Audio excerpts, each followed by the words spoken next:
नमस्कार मंडळी, मी रोहिणी तुमचं सगळ्यांचं स्वागत करते आपल्या चॅनलवरती.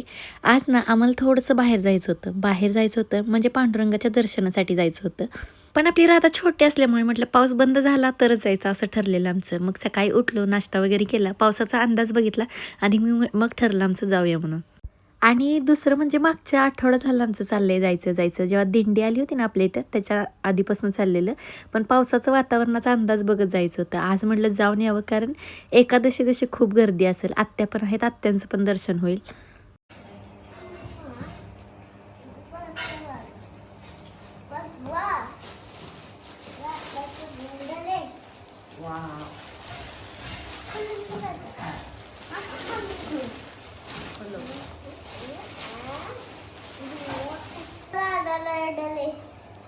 छान ठेवलंय ना किती छान आहे ना आपल्या छोट्याला राधाला.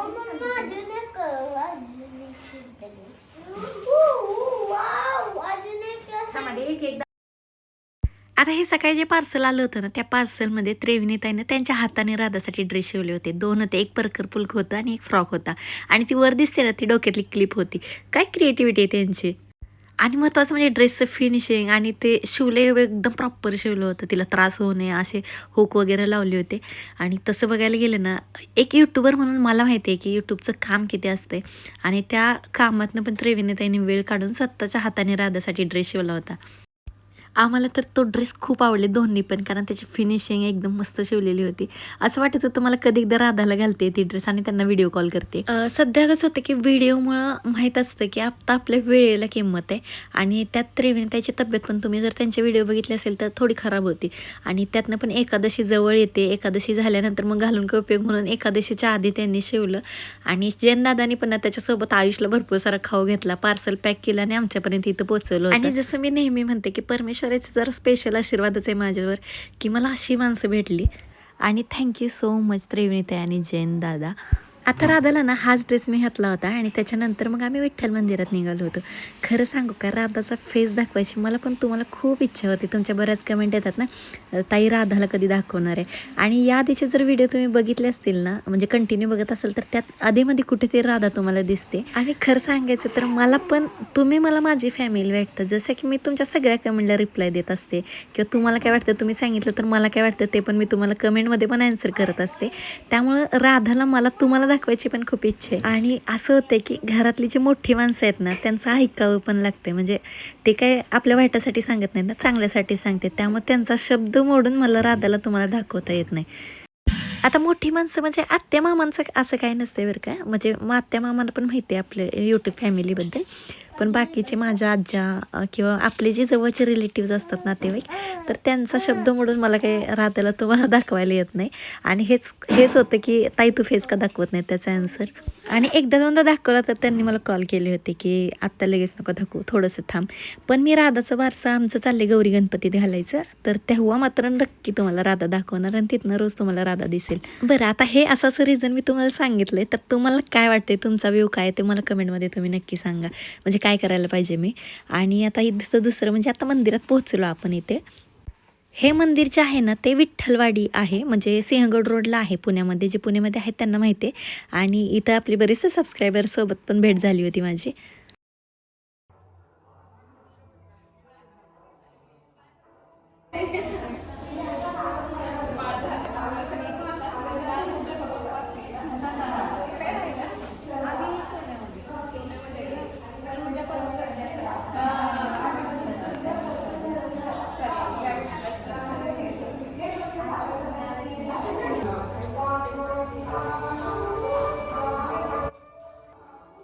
आता इथं मंदिरात पोहोचलो, वाटलं तर खूप गर्दी असेल पण गर्दी काहीच नव्हती. आतून निवांत असं दर्शन झालं.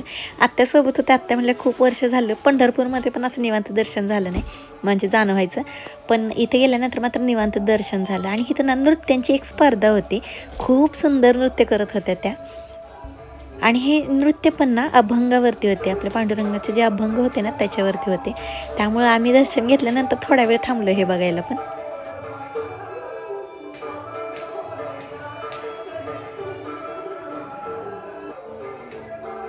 आयुष डान्स करतो का?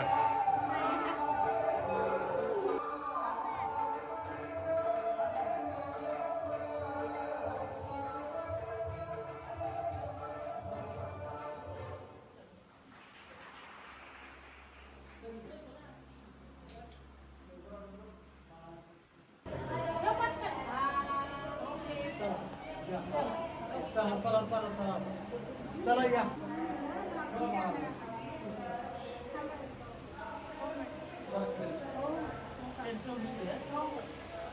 आता बाळाला होतो. बाळाचा फोटो घे, विठ्ठलाचा फोटो घे. चल. झालं का? झोपू दे की. शांत राहील विठ्ठलामुळे. चल, घ्या. घे लवकर, लवकर मागे ये. लवकर आण. चल. आजकाल चालू आहे. दर्शन घे. दर्शन तर अगदी मनापासून झालं होतं आणि तिथले जे काका होते ना तर त्यांनी सांगितलं राधाला पांडुरंगाच्या पायाजवळ ठेव म्हणून. मग तिथं पायाजवळ ठेवलं आणि राधाला पण आशीर्वाद घेतला. आणि इथे मग आता कार्यक्रम चालू होता. आता त्यामुळे इथेच आम्ही थोडा वेळ बसलो.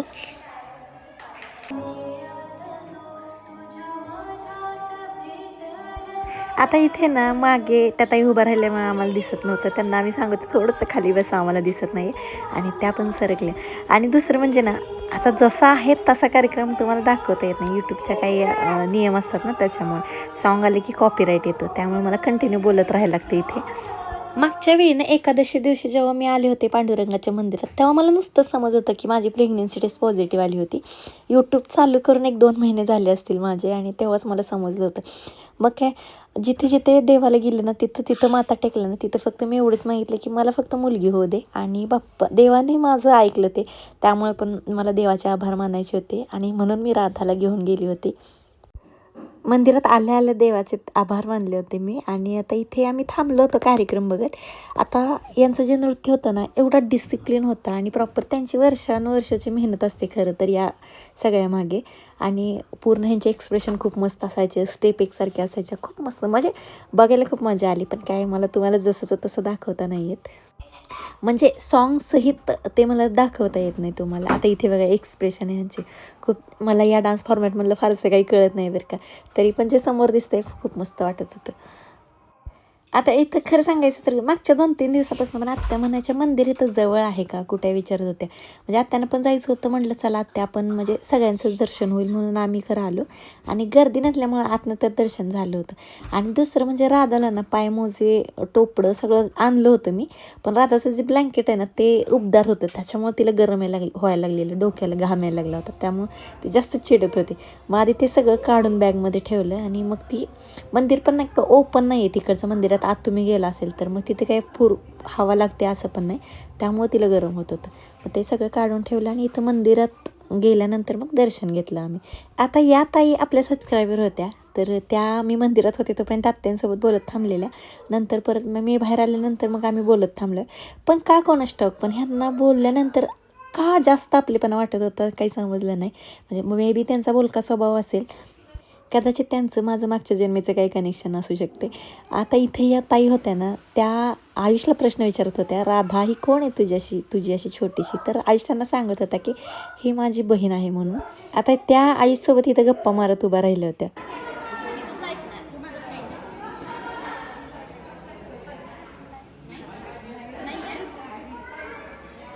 आता हा बघा आपला छोटूसा वारकरी टाळ वाजवत सगळीकडे फिरत होता. त्याची मम्मी फोटो काढायला त्याच्या मागे लागलेली, तो मात्र असा सगळीकडे फिरत होता.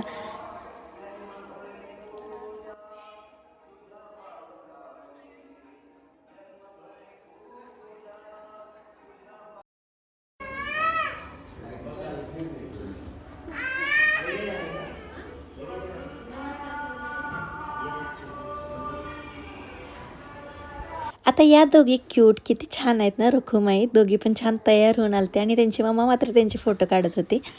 भरपूर वेळ निवांत मंदिरात घालवला. आणि ती मंदिरातली एक शांतता असते ना ती एक वेगळीच असते, अशी मनाला स्पर्श करून जाते असं वाटते. आणि खूप शांत आणि रिलॅक्स वाटत होतं मंदिरात. आणि मग आता वेळ झालते, म्हटलं चला आता जाऊया. आता मग निघालो आणि बाहेर पाऊस यायला लागला. मग परत अजून थांबलो थोडा वेळ. आणि मंदिराच्या बाहेर आल्यानंतर ही छोटूला म्हणते गंध लावायचं का तुम्हाला. म्हटलं गंध तर लावायचा, पण आमच्याकडे सुट्टे पैसे नाहीत म्हटलं आम्ही तिला. तर ठीक आहे नसलं तर चालेल, तरी पण मी गंध लावते तुम्हाला अशी म्हटली ती. आणि खूप क्यूट होती बरं का ती. त्याच्यानंतर आम्ही सगळ्यांनी तिच्याकडनं गंध लावून घेतला.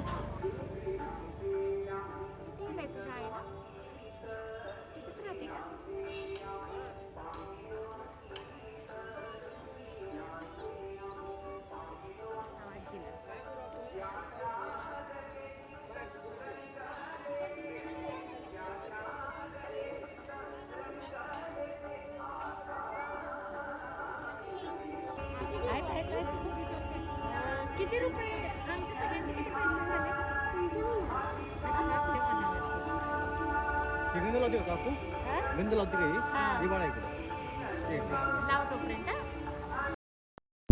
त्याच्यानंतर ना मग मी तिला दिले पैसे होते सुट्टे माझ्याकडे दिले तिला पैसे आणि खूप गोड होती आणि एवढ्या लहानपणामध्ये पण नाही काही ना काही मेहनत करत होती ती आणि मला म्हणाली ती 5वीला आहे शाळेला आणि मला म्हणते तुम्ही इंस्टावरती आहात का तुम्ही रील स्टार आहात का वेळेला हा मी आहे मग मी बघते तुमचे व्हिडिओ मला म्हणते आता यांची ड्युटी लागली राधाला घ्यायची राधा इथं घेतली होती आणि ब्लँकेटमुळं नाही का जास्त उबदार असल्यामुळे ते खूप गरम झालं होतं तिला डोक्यातनं हे घाम आलता म्हणून हे ब्लँकेट बाजूला काढून हे थोडे तिला हवेला घेऊन आले होते गरमी सहन होत नाही अजिबात तिला आणि इथे ना इथला एक व्हिडिओ मी काल टाकलेला रात्री शॉर्टला तर तुम्ही म्हटलं की ताई तुझी साडी खूप छान आहे आता माझी ही साडी 600 रुपयाची आहे फक्त आणि ती फ्लिपकार्टवरून मी घेतलेली मी गावाला जायच्या आधी मी ऑर्डर केली होती पण मला ती नेसायची झाली नव्हती आणि जर तुम्हाला पण आवडली असेल ना तर सूत वगैरे छान आहे ह्याचं आवडलं असेल तर मी खाली टॅग करते तर तिथून पण तुम्ही घेऊ शकता किंवा शॉर्ट व्हिडिओमध्ये पण मी टॅग करेन आवडली तर तुम्ही तिथनं पण घेऊ शकताय